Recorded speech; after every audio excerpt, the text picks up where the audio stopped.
In today's session, we are going to discuss one of the most important. Of course, all the lectures are important, but this today's session is very much we are going to talk about the the institutes involved in the coastal zone management in Sri Lanka, um, and also the background of the institutes and how the law, the legislation has come up to today, right? It's sort of a history that we are going to talk about. It will be a little bit of a history lesson. I know that you like very much history, right? Um, so anyway, uh, basically we talk about the institutional arrangement, the policies, plans, the major laws, right? Um, so if you go back to the colonial period where we was under the British governance, where that time still there was some laws and regulation, um, specifically not for the coastal zone, but something related to the coastal zone, and even some sort of protection or some sort of activities in the coastal zone has been regulated, controlled, right? For example, there had been a 1938 there had been a declared nature reserve or wildlife sanctuary. You might have heard about these terms, right? A nature reserve, a wildlife sanctuaries, but this doesn't really means what we have today, but something similar. The British governance has now given the Vilpattu, Yala, Chundikulum and Telwatta. This is related to the coastal zone, right? Chundikulum, you might have heard that's in Jaffna. Um, you may know the others, right? Then 1940s, there was some area in the Ambalangoda, Hikkadu area that also declared as sanctuary, and that is actually under the Fauna and Flora Protection Ordinance. I'm not too sure whether you have heard about these terms, but that is one of the main ordinance or the one of the main acts in Sri Lanka that's protecting the plants and animals, right? So it's a fauna and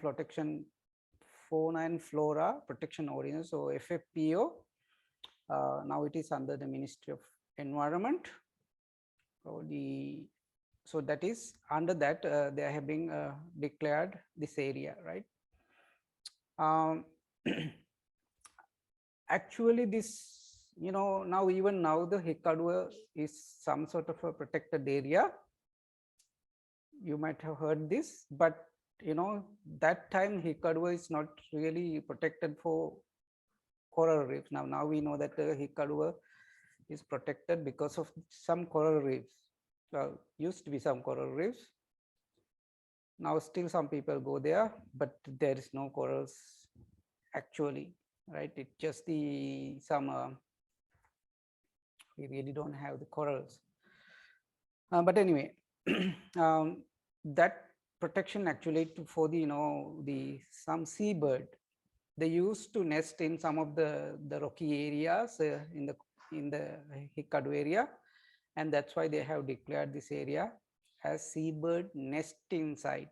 Therefore, just for them to lay eggs and to care their babies or for resting. That's how it was declared. Now you might think how these are related to the coastal zone, right? But anyway, all these within the coastal zone. And later actually um,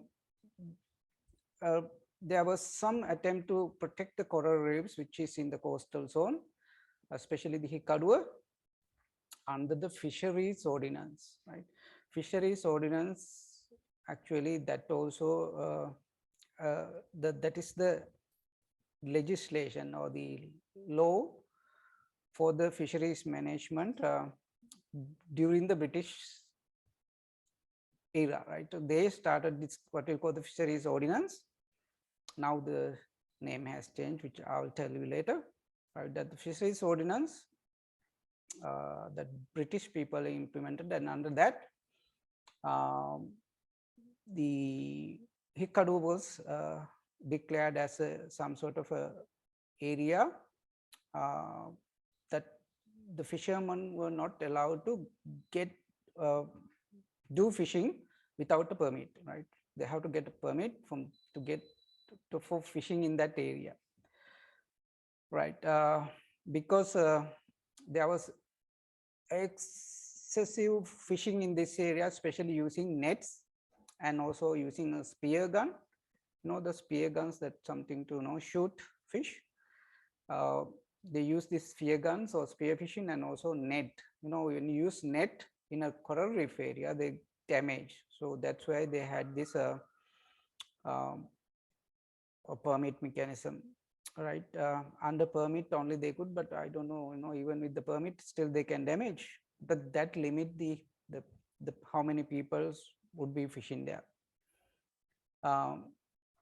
And with the permit, they prohibited people using net, rather they encouraged to use the hooks and lines. Now, Billy Pitti with hammer, and also cast nets. We see that, right? Cast nets and the hooks and lines, right? And at the same time, in that area, the catching color fish, we call the the ornamental fish that that they are collecting for export, or to as a pet, or in the aquarium. So some species, some fish were also banned, right, or prohibited catching from this area. So that's some sort of a regulation for the protection of corals and the fish living in that area, right? Even that time, I mean, this happened 1980s. I mean, that is that time there was no British, but it is under Sri Lankan government. Right? Now, even there was some floats or the buoys to mark the area in the coral reefs, and the history says that two floats they lost, and eventually there is no mark for the protected area. This happened even in Sri Lanka. There are some marks. Eventually we lose that one, and that's the end of the protection. But anyway, so that's how things happen. Now this is sort of an initiation for the coastal zone to have some sort of a regulation, so some sort of a control, right? Or at least issuing some permits, right? Okay, then as we know, there are a lot of institutes, the agencies who has been working in the coastal zone. I mean, closely worked in the coastal zone, and they had to work together. For example, now what we call the Coast Conservation Department, but that also it has changed. I will tell later. Ministry of Fisheries and Ocean Resources, Ministry of Environment and Natural Resources, Department of Wildlife Conservation, Forest, NARA or National Aquatic Resources Research and Development Agency, CEA, UDA, MIPA. There are so many organizations who have some activities, some control, some thing that they are doing in the coastal zone. So which means that there is a lot of overlapping mandate. It's not only the Coast Conservation Department. There are other agencies who also interested on this area, right? And it is there are other laws as well which apply to the coastal. So I mean, some of the resources in the coastal zone. For example, Fisheries and Aquatic Resources Act. Now earlier I mentioned Fisheries Ordinance, right? That is the British law, but later we changed that into the Fisheries and Aquatic Resources Act. We call FARA, right? Fisheries and Aquatic Resources Act. Then the other one is the Fauna and Flora Protection Ordinance, as I mentioned earlier, that also coming from the British era, British governance, right? And later there was some amendment, right? You know, the amendments are some improvement with the time. So all the acts, they improve over time to facilitate some of the things that apply to that time, right? Okay, then other than that, there are even more agencies involved in the coastal zone. For example, provincial councils, Pradesh Sabha, DS officers or AG officers, as we know from the earlier, and CTB, that's Ceylon Tourist Board, right? Ceylon Fisheries Harbour Corporation, SLPA, SLLRDC or Sri Lanka Land Reclamation and Development Corporation. Likewise, there are so many government agencies who has something to do in the coastal zone. Not only that sometimes they have to work together in some of the activities. Like for example, if you are doing a tourism development plan, I have even given here, Ceylon Tourist Board has prepared a master plan for the development tourism, and which also include the coastal zone, some of the development, especially the hotels, then some regulation on the pollution control in that. What I'm telling this, there are a lot of organizations, a lot of agencies with a lot of overlapping mandate, a lot of conflicts, and which make it really difficult to the control the coastal environment. Right. With keeping that in mind, with so many different organizations having the control over the coastal zone, then 1963, it's a long time ago. Before that, actually, there were a lot of different departments, and later there was something called Coast Protection Engineering Unit under the Port Commission. If you don't know this term, just forget about that. The Port Commission is actually now it's the Sri Lanka Port Authority. Earlier it was Port Commission, and under that Port Commission they had something called Coast Protection Engineering Unit. It's just a small unit, right? Okay, keeping the name is Coast Protection Engineering Unit, and later this unit transferred to the Ministry of Fisheries and Aquatic Resources. Now we call the Ministry of Fisheries and Aquatic Resources. Earlier it was Ministry of Fisheries Development, if I remember. Anyway, so that is the Coast Protection Engineering Unit now under the Fisheries, and later that unit functioned as the Coast Conservation Division, right, under the Ministry of Fisheries, Coast Conservation Division, right. And later there was a Parliament Act, right, that is called the Coast Conservation Act. There is a number 57 of 1981, and that is called the Coast Conservation Act, or CCA, right? Don't get confused with CCD. That's Coast Conservation Department. But the legislation or the law behind that, the Coast Conservation Department, is the Coast Conservation Act, CCA Act number 57 of 1981. Okay, this might be a little unfamiliar for you, but anyway, if you are going to be someone knowledgeable about the coastal zone management, then you should know about the Coast Conservation Department and how they are working and what is the legislation behind, right? Because that is the key. You have to work with that legislation, right? Okay. Um, now the coast conservation later, the coast conservation division later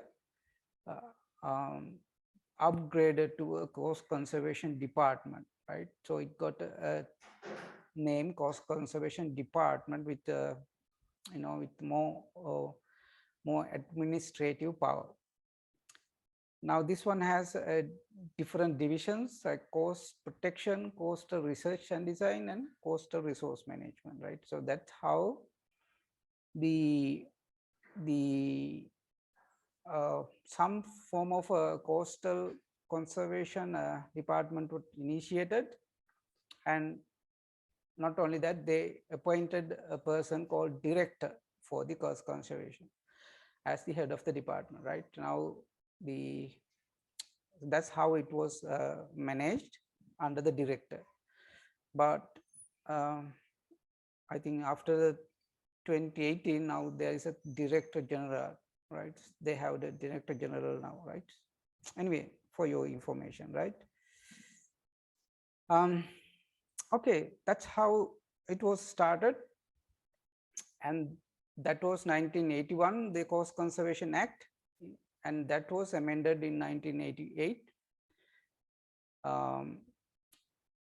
That is called Coast Conservation Amended Act number 64 of 1988, right? And later, I think it's 2009, right? Appoint the first Director General Coast Conservation, and there was further amendment to the act in 2011 as well, right? You don't have to remember this, these dates and but major acts you should know at least the names of these acts. I mean, without that you won't be sometimes explain something, right? Okay, now they have very good act or the legislation, the law behind the control for the coastal zone. That act has guided that CCD has to do this and that, right? They now they have mandate to do many things, and one of the thing is that they have to do survey in the coastal zone. And there's a very important target for them, that is called, they have to have a coastal zone management plan. It's called CZMP or CZMP or ZZMP, right? CZMP, Coastal Zone Management Plan. Now this is one of the landmark in the coast conservation in Sri Lanka, because the coast conservation, when we are preparing a management plan, then you have to refer many things, what is doing the others and someone else in the other countries, and that gave a lot of ideas for the Sri Lankan authorities to work on this coastal zone management, right? So that was very important, because this kind of a management plan, usually they invite some foreign people, foreign collaborations perhaps, and that's how the basically the coastal zone management plan was initiated in Sri Lanka, and that was implemented in 1990s, right? Now, after about 10 years, there was an amendment to this coastal zone management plan, and there was another plan called Coastal 2000. I think I should have a copy. You can download in the web even. There is a document prepared by the Coast Conservation Department. It's called the Coastal 2000. And that giving the direction for the coastal resources management in Sri Lanka. And where that there was some development in the coastal zone management, right? And later that there was a revision to that one. The coastal zone management plan later become coastal zone and coastal resources management plan, right? Very confusing, right? The terms. This coastal zone management plan, now it's coastal zone and coastal resource management plan. Now it's not only the coastal zone, but also the coastal resources management. And that was on after the 2018, as I mentioned.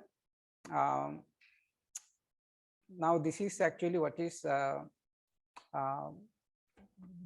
recent updated coastal law. It is something like this. Where it is.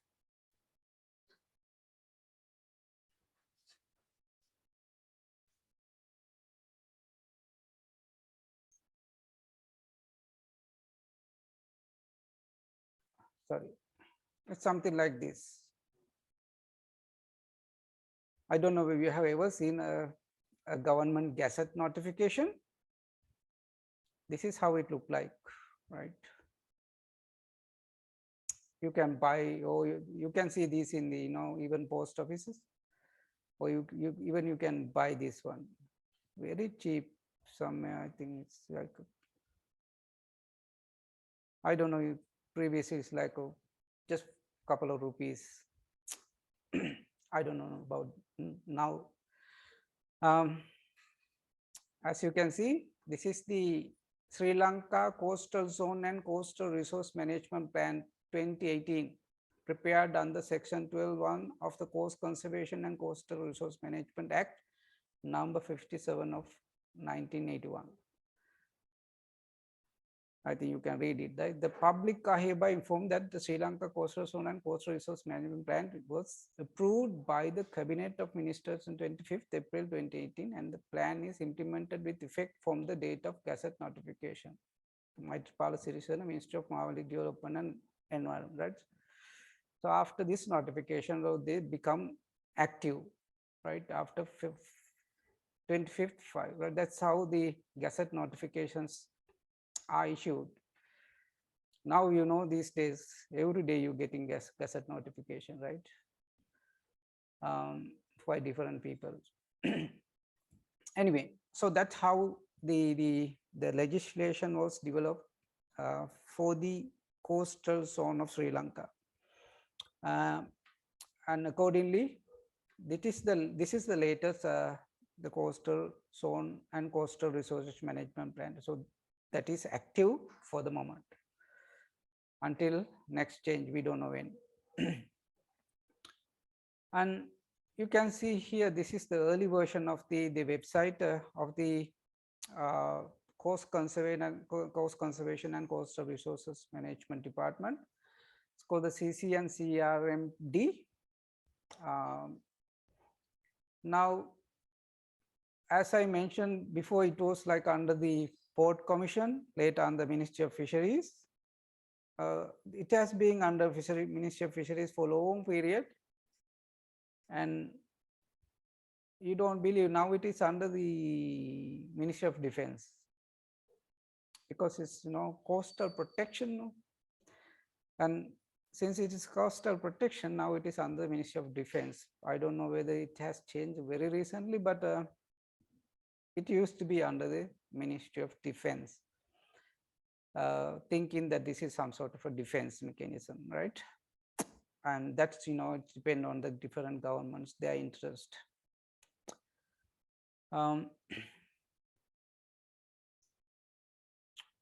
Unfortunately, they haven't mentioned the ministry here.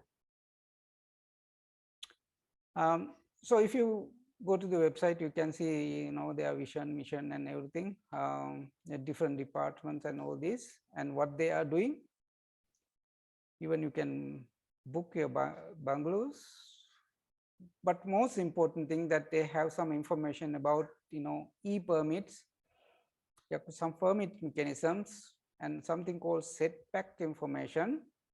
They also mention about the research and development, right? I will highlight some of things like e-permits and setback information, what they are, right?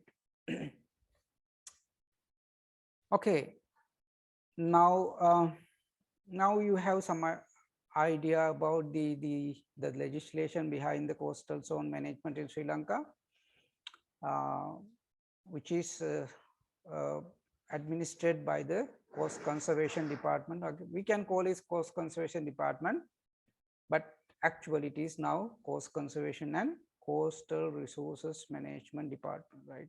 CCN, CCRM, CCRD, sorry, Coastal Resource, CRMD, sorry.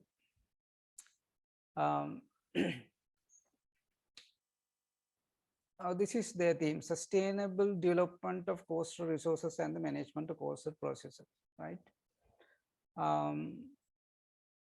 As we know, according to the Coast Conservation Act of 1981 and later with the amendment, and this is how, this is earliest version of Coastal Zone Coast Conservation Act. It said the area line within the limit of 300 meters landwards of the mean high water line and limit of 2 kilometers seaward. So that was the coastal zone earlier, but now, as you know, after the amended Coast Conservation Act in 2011, now the coastal zone is defined as like this: 2 kilometers from the mean low water line, right? Mean low water line here, 2 kilometers seaward, and from the mean high water line, that's here, 200 meters landward. In the case of river or estuary, whatever opening to the sea, permanently or temporary, in that case 2 kilometers on a perpendicular line drawn from the opening, the natural opening, as it says somewhere. It says the natural opening. It's just the mouth, from the mouth, 2 kilometers, and further 100 meters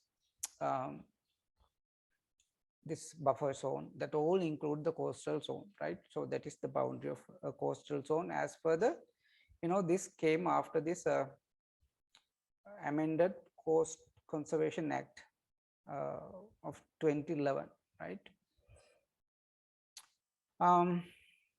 As you can understand now, earlier coast conservation, it's basically look at coastal protection.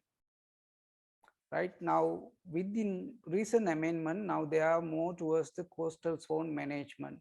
Earlier, they consider more on the coastal protection, especially they protect the coast from the erosion and many other human influences or natural influences. But now they are looking at more coastal zone management, right? Now I mentioned that there is a administrator, it's called the director. Earlier, now it is a director general, and who is the head of the institute. Then they have many mandates to do, right? There are many different mandates that they have to do as per the act, right? Where they have to do research other than the normal work, collaborate with the other department, agencies, institute for the coastal conservation, right? They have to do a lot of things.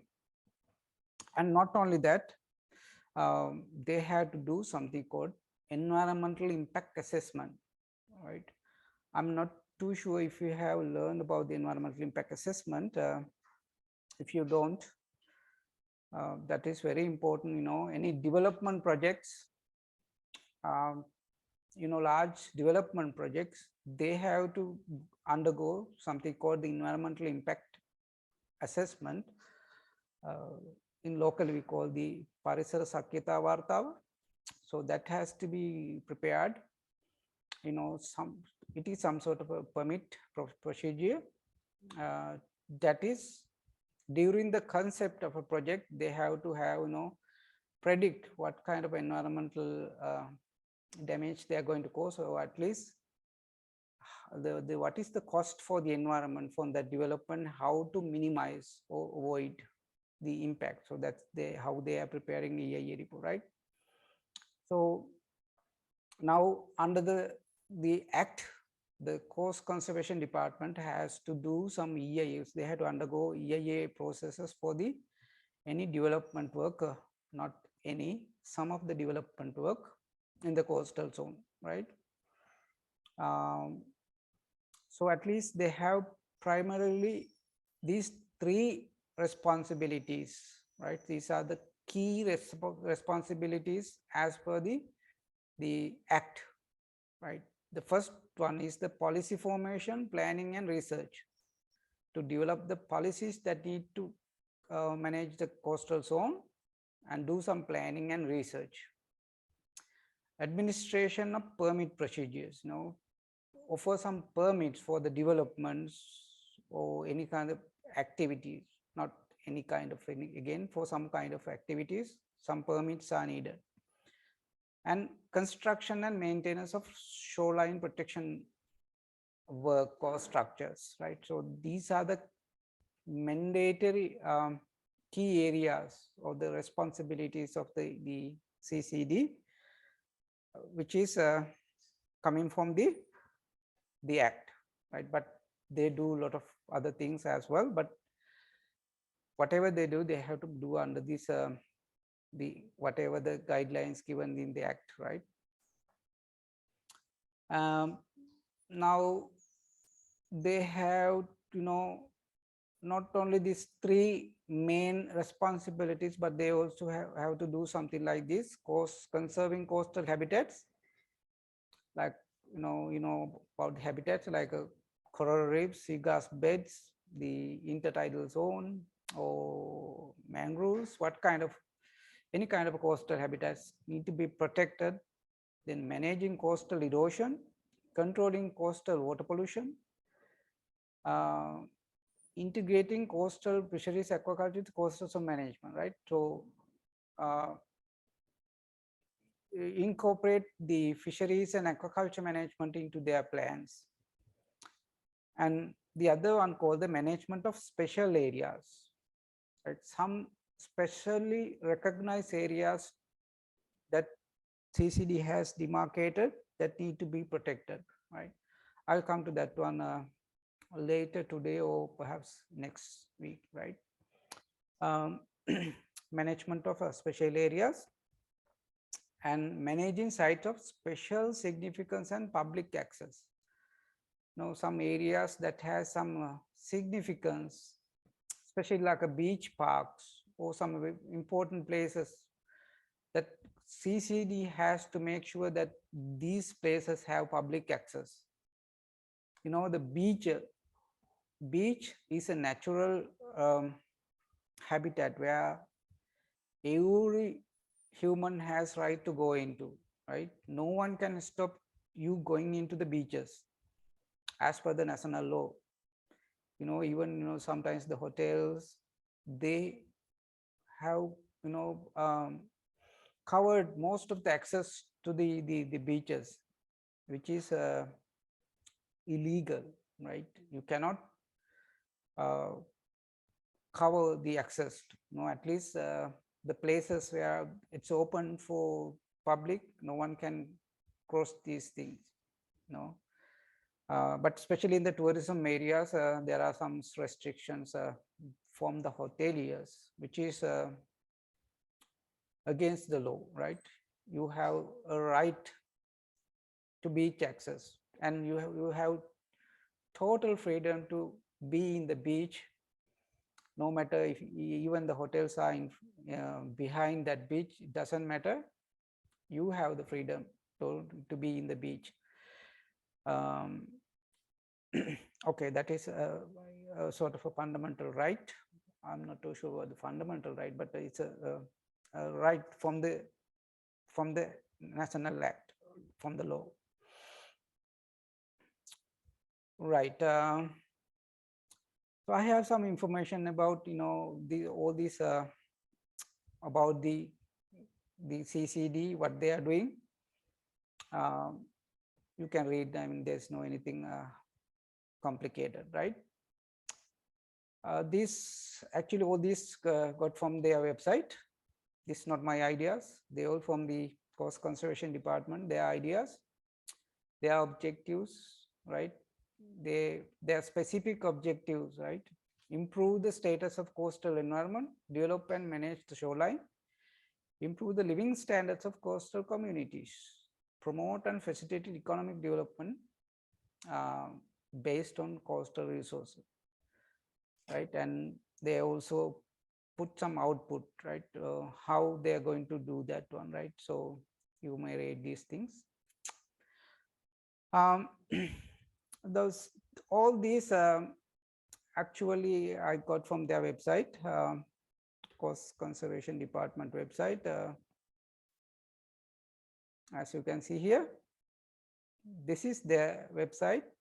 It's called the coastal.gov.lk, right? Coastal.gov.lk. If you go there and you can get to this web page, where you can see some of the screenshot that I mentioned there. In the top, there is something called the e-permit, and there's public comments, right? You can comment on the activities, right? And there's something called the e-permits. You can get some permits.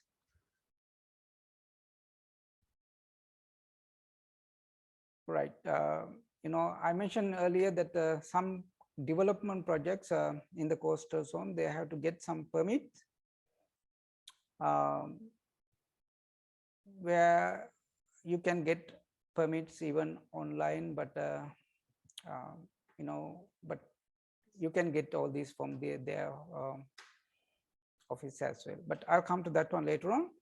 So that website mentioned about the main activities, what they are doing under different headings, like under the coastal erosion, what they do: shoreline monitoring, exploration of coastal processes and erosion risk, and formulation and design of shoreline stabilization and development projects, controlling emergency coastal erosion, like surveillance, control of coral and sand mining.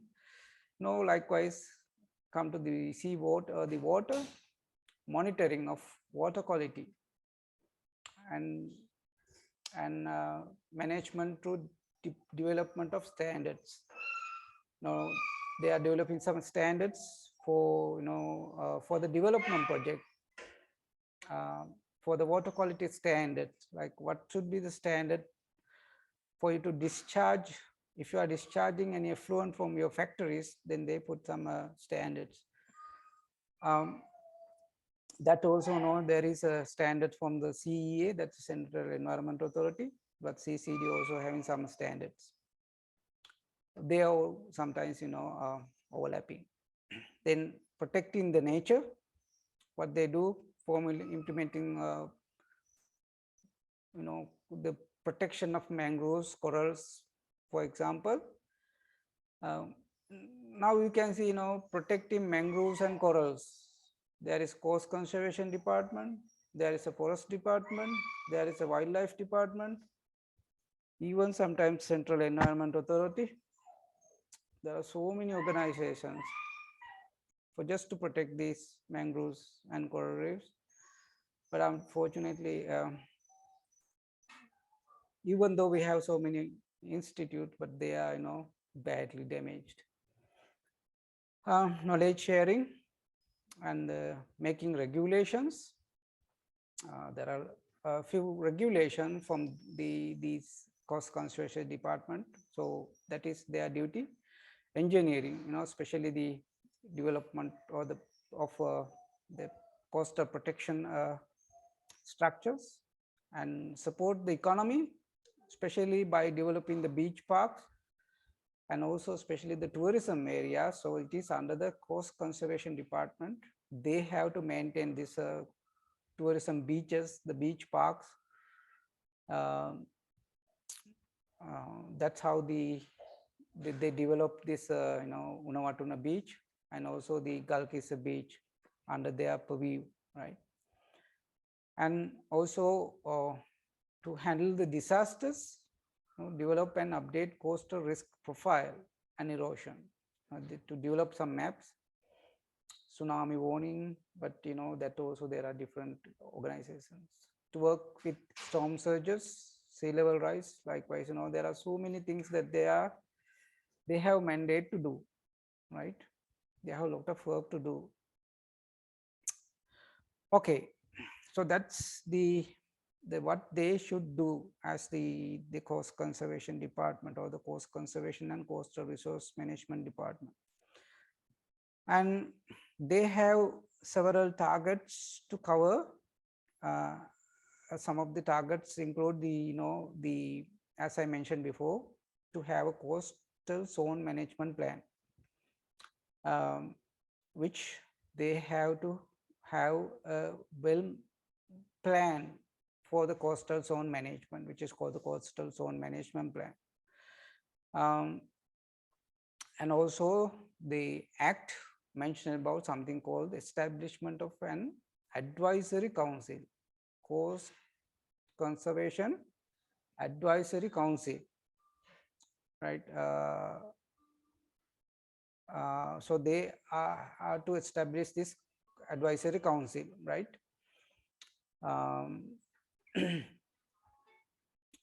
Okay. So and other than that, as I mentioned before, they have to issue some permits for the development work, some mechanism to issue permits. Then the other than that, the CCD has to initiate EIA, environmental impact assessment, for the development work, right? Okay, and the other things are the whole process of EIA, they can approve or otherwise refuse any approval, any development work. They can approve or they can refuse after this conducting an EIA report, right? I will very briefly mention about the EIA towards the end, right? So as I mentioned, the coastal zone management plan is one of the key aspects of the coast conservation department. Other than that, they also have something called the coast master plan for coastal erosion management, MPCEM, or basically we call the coastal erosion management plan, coastal erosion management plan, the CEMP, right? CEMP, the other one also CZMP, coastal zone management plan. This is coastal erosion management plan, right?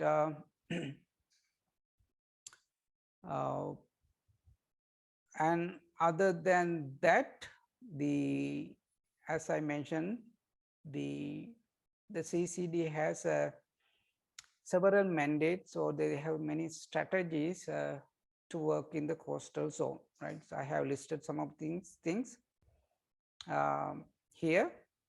Some regulatory work, like some banning of some activities, for example, coral mining.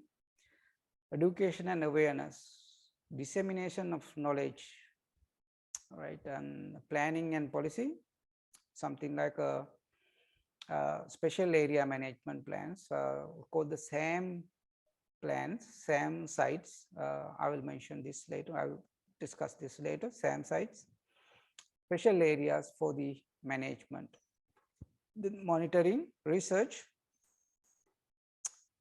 either to do research or to support those people who doing research, right? And for the coordination, there are different sort of groups. At national level, they need to have a Coast Conservation Advisory Council, CCAC. So within the department, they have a group of people who nominated as advisory council. Then the Coast Conservation Coordination Committee, CCCC, right? The old C's. Likewise, there are many other supporting groups as well, like IUCN. MFF is called the Mangrove for Future. There's a sort of a project, Mangrove for Future. It's an actual regional project. Something like this, there are so many things that they are doing, right? Okay. Now, most of the things that I have mentioned here, what they are doing actually, all these are institutional claims. Right? These are the claims, and they are mentioning in their website what they are doing and what they should doing. They would say they should be doing, right? You can go through these things. I mean, there is no anything difficult. It's just very simple thing. The strong coastal orientation of the country, likewise, they are what they supposed to do. And so their coastal policy, to develop the coastal policy, especially to manage the coastal zone, and particular for the betterment of the society, the economic and political stability, and also to the protection of the environment. So the coastal policy has to be developed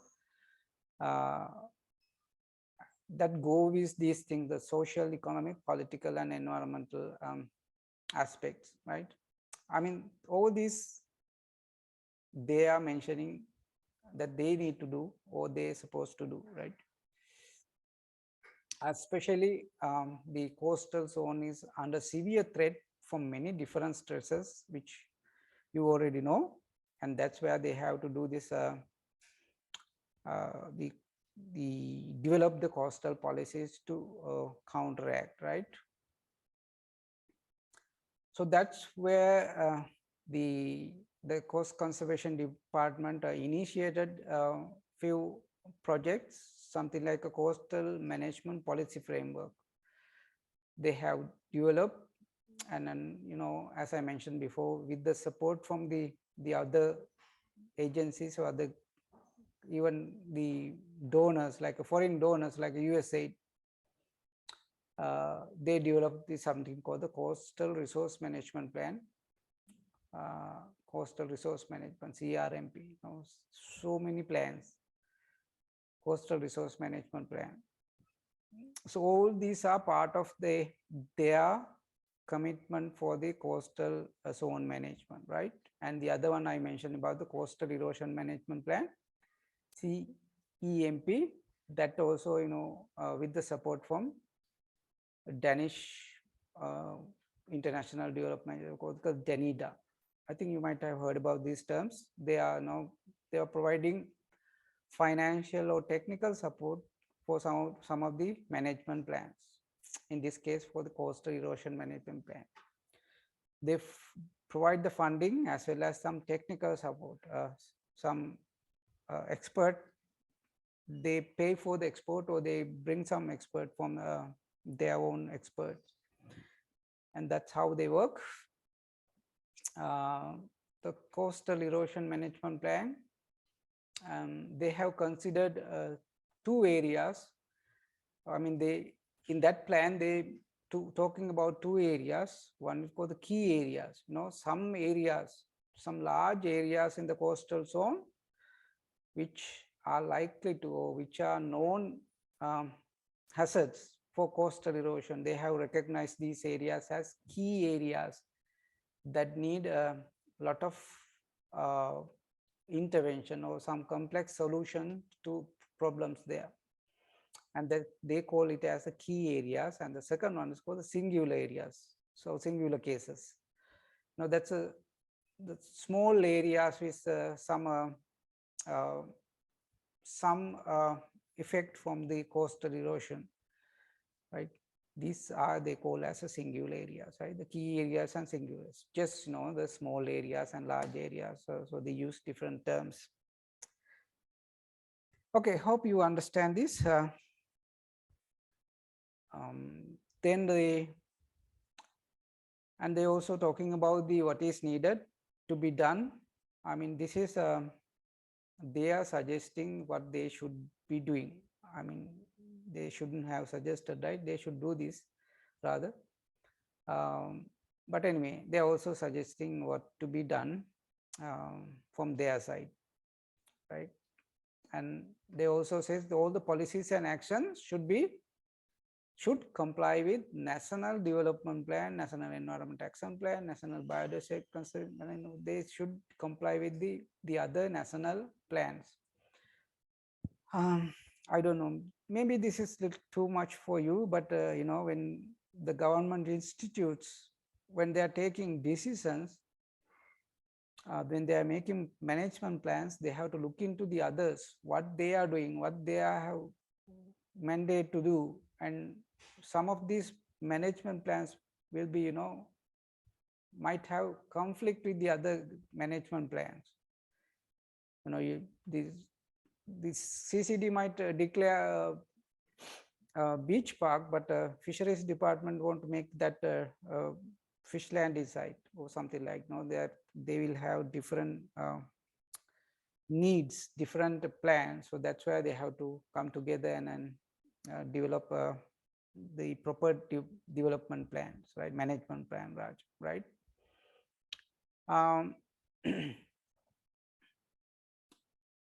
Okay, they need to handle the coastal pollution. Legal jurisdiction has to be revised. The legal background, legal aspects has to be revised. National policy for coastal habitat management, and it's inadequate, that need to be developed, right? I don't know if they are suggesting us, or just like the government, even lot of things that they think that we have to do, right? Some of the things that the government has to do, they mention that they come to the media and say this has to be done, right? They don't know who should be done, who to be done. Anyway, and they also talking about the community participation in the conservation and management, and that is need for community participation, especially people like you who need to be a part of this the coastal management plans or the coast conservation. Some people who has at least some knowledge about the coastal zone and how it should be managed, and they need to take part in here, right? The coastal habitat management, preservation of coastal habitats and their sustainable use, and also the public awareness or the dissemination of knowledge, basically the importance of the coastal zone and how it should be protected and what should be done, what shouldn't be done, something like the awareness for the public. You might have heard about this coast conservation, but they conduct some awareness programs for the school children. So that's how they do. Okay, so that's basically how they are doing and how they should do and how they what they're supposed to do as per the legislation, the act, right? Okay, that's the basics about the Coast Conservation Act.